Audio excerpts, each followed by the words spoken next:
আসসালামু আলাইকুম। রাতের শীর্ষ সংবাদে স্বাগত জানাচ্ছি আমি সুমনা সুমা। চীন যাচ্ছেন বিএনপি মহাসচিব ও প্রধানমন্ত্রীর অর্থ উপদেষ্টা।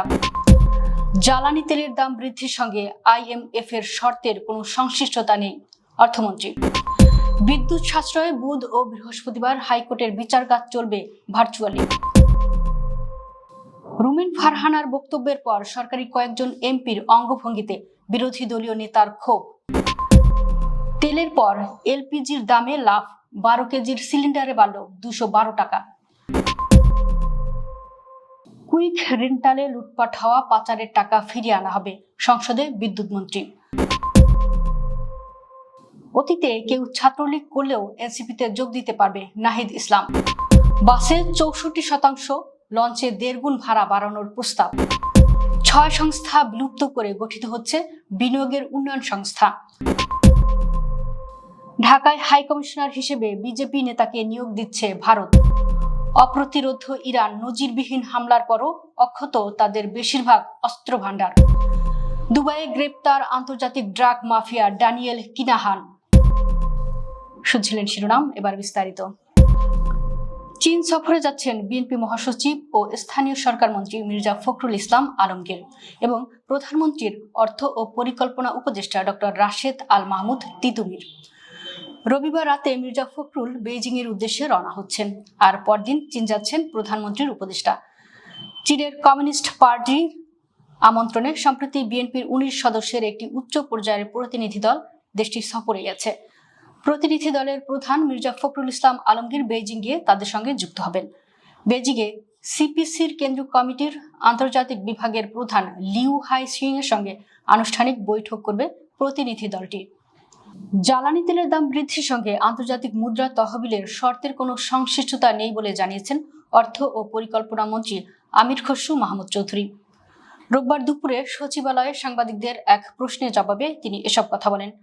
অর্থমন্ত্রী বলেন, আইএমএফ ও বিশ্ব ব্যাংক সহ বিভিন্ন দাতা সংস্থার সঙ্গে সরকারের আলোচনা এখনো চলমান এবং আগামী 15 থেকে 20 দিন পর্যন্ত অব্যাহত থাকতে পারে। তিনি আরো বলেন, এসব আলোচনা একটি চলমান প্রক্রিয়া এবং এখনো চূড়ান্ত পর্যায়ে পৌঁছায়নি। দাতা সংস্থাগুলোর যেমন কিছু শর্ত ও প্রত্যাশা রয়েছে, তেমনি বাংলাদেশেরও নিজস্ব চাওয়া পাওয়া আছে। অর্থমন্ত্রী স্পষ্ট করে বলেন, দাতা সংস্থার সব শর্ত মেনে নেওয়া সম্ভব নয়, কারণ সরকার জনগণের কাছে দায়বদ্ধ। জনগণের স্বার্থের বাইরে গিয়ে কোনো সিদ্ধান্ত নেওয়া হবে না। যদি কোনো শর্ত জনগণের স্বার্থের পরিপন্থী হয়, তাহলে নির্বাচিত সরকার তা গ্রহণ করবে না। বিদ্যুৎ সাশ্রয়ের জন্য দেশের উচ্চ আদালতে 2 দিন বিচার কাজ ভার্চুয়ালি চালানোর সিদ্ধান্ত নেওয়া হয়েছে। সপ্তাহের শেষ 2 দিন অর্থাৎ বুধ ও বৃহস্পতিবার হাইকোর্টের বিচার কাজ চলবে ভার্চুয়ালি। রোববার হাইকোর্ট বিভাগের রেজিস্ট্রার মোহাম্মদ নুরুল আমিন বিপ্লব স্বাক্ষরিত বিজ্ঞপ্তিতে এ তথ্য জানানো হয়েছে।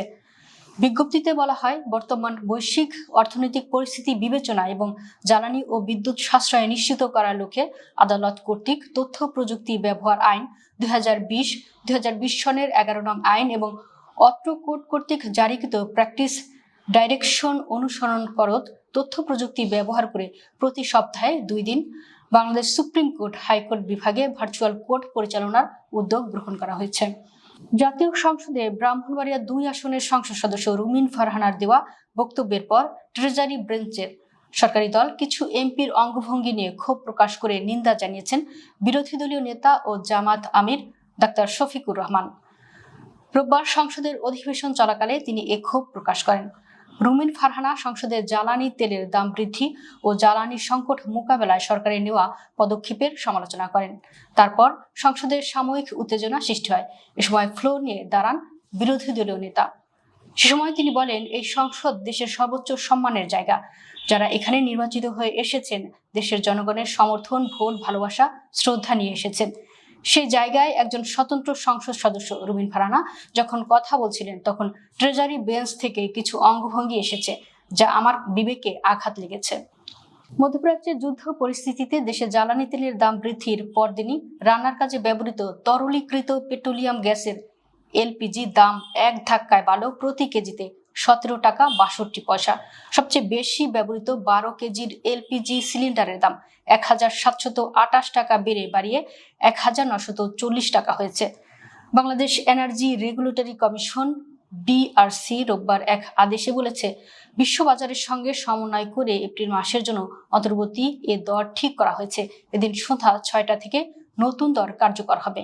এর আগে গত 2 এপ্রিল 12 কেজি এলপিজি সিলিন্ডারের দাম 1341 টাকা থেকে বাড়িয়ে 1728 টাকা করা হয়েছিল। নতুন সিদ্ধান্তে আরও 212 টাকা বেড়ে যাওয়ায় এক মাসেরও কম সময় এই সিলিন্ডারের দাম বাড়ল 599 টাকা। বিগত আওয়ামী লীগ সরকারের আমলে বিদ্যুৎ খাতের কুইক রেন্টার প্রকল্পের নামে লুটপাট ও বিদেশে পাচার হওয়া টাকা দেশে ফিরিয়ে আনার প্রক্রিয়া শুরু হয়েছে বলে জানিয়েছেন বিদ্যুৎ, জ্বালানি ও খনিজ সম্পদ মন্ত্রী ও বিএনপির স্থায়ী কমিটির সদস্য ইকবাল হাসান মাহমুদ টুকু। এজন্য অর্থ মন্ত্রণালয় ও বাংলাদেশ ব্যাংক কাজ করছে বলেও জানান তিনি। রোববার জাতীয় সংসদের অধিবেশনে প্রশ্নোত্তর পর্বে সংসদ সদস্য মোহাম্মদ শামসুর রহমান শিমুল বিশ্বাসের পাবনা 5-এর প্রশ্নের লিখিত জবাবে তিনি এ তথ্য জানান। অধিবেশনে সভাপতিত্ব করেন deputy speaker barrister Kaiser Kamal. আজ রোববার প্রশ্নোত্তর টেবিলে উত্থাপিত হয়। বিদ্যুৎ মন্ত্রী জানান, বিগত আওয়ামী লীগ সরকারের আমলে বিদ্যুৎ ও জ্বালানির দ্রুত সরবরাহ বৃদ্ধি বিশেষ বিধান আইন 2010-এর জারি করা হয়েছিল। এই আইনের আওতায় কোনো ধরনের উন্মুক্ত দরপত্র বা ক্রয় প্রক্রিয়া ছাড়াই বিদ্যুৎ কেন্দ্র স্থাপনের অযাচিত প্রস্তাব অনুমোদনের সুযোগ তৈরি করা হয়। জাতীয় নাগরিক পার্টি এনসিপির আহ্বায়ক নাহিদ ইসলাম বলেছেন, অতীতে কেউ ছাত্রদল করুক, ছাত্র শিবির করুক, ছাত্রলীগ করুক, এটা আমাদের কাছে মুখ্য নয়। আজ থেকে যখন কেউ এনসিপিতে আসবেন, তিনি এনসিপির সংগঠক, এনসিপির নেতা কর্মী হিসেবে কাজ করবেন, এনসিপির আদর্শ ধারণ করে কাজ করবেন। তবে ফ্যাসিজমে অংশগ্রহণকারী, গণহত্যায় অংশগ্রহণকারী, চাঁদাবাজ বা দুর্নীতির অভিযোগে অভিযুক্ত কেউ এনসিপিতে আসতে পারবেন না। বিভিন্ন রাজনৈতিক প্ল্যাটফর্মের নেতাদের এনসিপিতে যোগদান উপলক্ষে রোববার 19 এপ্রিল দুপুরে রাজধানীর বাংলা মোটরে দলটির অস্থায়ী কেন্দ্রীয় কার্যালয়ে আয়োজিত সংবাদ সম্মেলনে এসব কথা বলেন নাহিদ। দেশের সব ধরনের জ্বালানি তেলের দাম বৃদ্ধি করেছে সরকার। রবিবার 19 এপ্রিল থেকেই তা কার্যকর হতে শুরু করেছে। জ্বালানি তেলের দাম বৃদ্ধির পরদিনই বাস ও লঞ্চ ভাড়া বৃদ্ধির আবেদন করেছে সংশ্লিষ্টরা। বাস মালিক সমিতির দেওয়া একটি খসড়া প্রস্তাবের ভিত্তিতে আজ সন্ধ্যায় বসতে যাচ্ছে ভাড়া নির্ধারণ কমিটির বৈঠক। পরিবহন মালিক সমিতির প্রস্তাব অনুযায়ী ঢাকা, চট্টগ্রাম সহ মহানগরগুলোতে বাস ভাড়া 64% বাড়ানোর আলাপ তোলা হবে। আর দূরপাল্লার বাসে 37% ভাড়া বাড়াতে চান মালিকরা। অন্যদিকে অভ্যন্তরীণ নৌপথে যাত্রীবাহী লঞ্চের ভাড়া 36 থেকে 42% পর্যন্ত বাড়ানোর প্রস্তাব দিয়েছে বাংলাদেশ অভ্যন্তরীণ নৌ চলাচল যাত্রী পরিবহন জাপ সংস্থা। দেশের বিনিয়োগ পরিবেশকে আরো গতিশীল ও সমন্বিত করতে বড় ধরনের প্রশাসনিক সংস্কারের উদ্যোগ নিয়েছে সরকার। এরই অংশ হিসেবে বিডা, বেপসা ও বেজা সহ গুরুত্বপূর্ণ 6টি সরকারি সংস্থাকে বিলুপ্ত করার সিদ্ধান্ত নেওয়া হয়েছে। এসব সংস্থাকে একীভূত করে বিনিয়োগ উন্নয়ন সংস্থা নামে একটি নতুন দপ্তর গঠন করা হবে। বিলুপ্ত হতে যাওয়া সংস্থাগুলো হলো বাংলাদেশ বিনিয়োগ উন্নয়ন কর্তৃপক্ষ বিডা, বাংলাদেশ রপ্তানি প্রক্রিয়াকরণ এলাকা কর্তৃপক্ষ বেপজা, বাংলাদেশ অর্থনৈতিক অঞ্চল কর্তৃপক্ষ বেজা, বাংলাদেশ হাইটেক পার্ক কর্তৃপক্ষ, সরকারি বেসরকারি অংশীদারিত্ব পিপিপি কর্তৃপক্ষ এবং বাংলাদেশ ক্ষুদ্র ও কুটির শিল্প কর্পোরেশন বিসিক। রোববার 19 এপ্রিল প্রধানমন্ত্রীর কার্যালয় সূত্রে জানা যায়, 6 সংস্থা বিলুপ্ত করে গঠন করা হচ্ছে বিনিয়োগ উন্নয়ন সংস্থা নামের নতুন দপ্তর, যেখানে থাকবে না কাগজের নথির চল, চালু করা হবে ডি নথি। ভারতের সাবেক কেন্দ্রীয় মন্ত্রী এবং বর্তমানে বিজেপি নেতা দীনেশ ত্রিবেদীকে বাংলাদেশে ভারতের হাই কমিশনার হিসেবে নিয়োগের সিদ্ধান্ত নিয়েছে নরেন্দ্র মোদীর নেতৃত্বাধীন সরকার। রোববার 19 এপ্রিল ভারতীয় সংবাদ মাধ্যম হিন্দুস্তান টাইমসের এক প্রতিবেদনে এই তথ্য জানা গেছে। প্রতিবেদনে বলা হয়, দীর্ঘ সময় পর প্রতিবেশী বাংলাদেশে প্রথম রাজনৈতিক নিয়োগপ্রাপ্ত হিসেবে ত্রিবেদী পেশাদার কূটনৈতিক প্রণয় ভার্মার স্থলাভিষিক্ত হবেন। আর প্রণয় ভার্মা ইউরোপীয় ইউনিয়ন ইইউ ভারতীয় রাষ্ট্রদূত হিসেবে ব্রাসেলসে যাচ্ছেন। এতে আরো বলা হয়, ত্রিবেদীর জন্য ঢাকায় তারেক রহমান সরকারের কাছ থেকে সম্মতি চাওয়া হলেও 75 বছর বয়সী একজন প্রবীণ রাজনীতিবিদকে বাংলাদেশে ভারতের দূতাবাস হিসেবে পাঠানোর সিদ্ধান্তটি পররাষ্ট্র মন্ত্রণালয়ের কূটনীতিবিদদের প্রতি জবাবদিহিতার একটি বার্তাও বহন করছে। হিন্দুস্তান টাইমস বলছে, ত্রিবেদী ইউপিএ সরকারের আমলে তৃণমূল কংগ্রেসের সদস্য হিসেবে কেন্দ্রীয় রেলমন্ত্রী এবং স্বাস্থ্য ও পরিবার কল্যাণ প্রতিমন্ত্রী হিসেবে দায়িত্ব পালন করেন। তিনি 2021 সালের 12 ফেব্রুয়ারি তৃণমূল কংগ্রেস থেকে পদত্যাগ করেন এবং ওই বছরের 6 মার্চ ভারতীয় জনতা পার্টি বিজেপিতে যোগ দেন। যুক্তরাষ্ট্র ও ইসরায়েলের প্রায় 5 সপ্তাহের টানা নজিরবিহীন হামলার পরও ইরানের বেশিরভাগ অস্ত্র ভান্ডার এখনো অক্ষত রয়েছে বলে জানিয়েছে মার্কিন গোয়েন্দা ও সামরিক কর্মকর্তারা। তাদের মূল্যায়নে বলা হয়েছে, এই সক্ষমতার মাধ্যমে ইরান এখনো শক্তিশালী প্রতিরোধ বজায় রেখেছে। বর্তমানে ইরান ও যুক্তরাষ্ট্রের মধ্যে 2 সপ্তাহের একটি যুদ্ধবিরতি চলছে, যা আগামী বুধবার 22 এপ্রিল শেষ হওয়ার কথা। এর মধ্যে স্থায়ীভাবে সংঘাত বন্ধে আলোচনা চলেও নতুন করে উত্তেজনা ছড়িয়ে পড়ার আশঙ্কা রয়ে গেছে।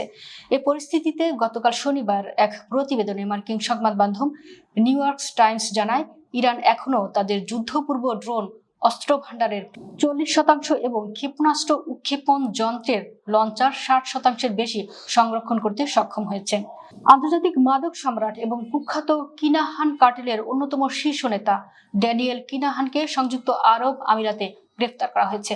দুবাই সরকারের পক্ষ থেকে আনুষ্ঠানিকভাবে এই খবর নিশ্চিত করা হয়েছে। ইউরোপের অন্তত 4টি দেশে 20টিরও বেশি হত্যাকাণ্ডের সাথে জড়িত এই অপরাধী চক্রের হোতাকে ধরতে দীর্ঘদিনের প্রচেষ্টার পর এটি একটি বড় সাফল্য হিসেবে দেখা হচ্ছে। আয়ারল্যান্ডের একটি আদালত আন্তর্জাতিক সংগঠিত অপরাধ নেটওয়ার্কে কিনাহানের ভূমিকার অভিযোগে তার বিরুদ্ধে গ্রেপ্তারি পরোয়ানা জারি করেছিল। সেই পরোয়ানার ভিত্তিতে আয়ারল্যান্ড ও সংযুক্ত আরব আমিরাতের মধ্যে সম্পাদিত প্রত্যর্পণ চুক্তির আওতায় গত 15 এপ্রিল তাকে আটক করা হয়। দর্শক, ভিডিওটি শেষ পর্যন্ত দেখার জন্য আপনাকে অসংখ্য ধন্যবাদ। নিত্য নতুন ভিডিও পেতে আমাদের ইউটিউব চ্যানেলটি সাবস্ক্রাইব করুন এবং নিয়মিত নোটিফিকেশন পেতে বেল বাটনটি ক্লিক করুন। আমাদের ফেসবুক পেজটি ফলো করুন। এছাড়াও আমাদের ভিডিও লাইক, কমেন্ট ও শেয়ার করুন। আল্লাহ হাফেজ।